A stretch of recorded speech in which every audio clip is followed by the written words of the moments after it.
The internet really needs to stop with the revisionist history of the previous phases in the MCU, okay?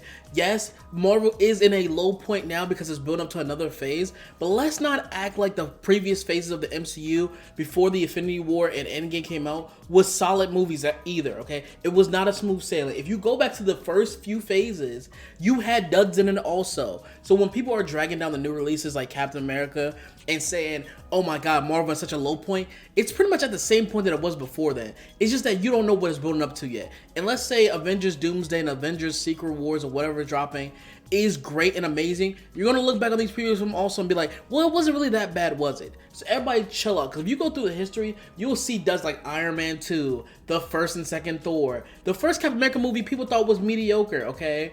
Iron Man 3 people thought was bad. Thor the Dark World people thought was absolutely horrible.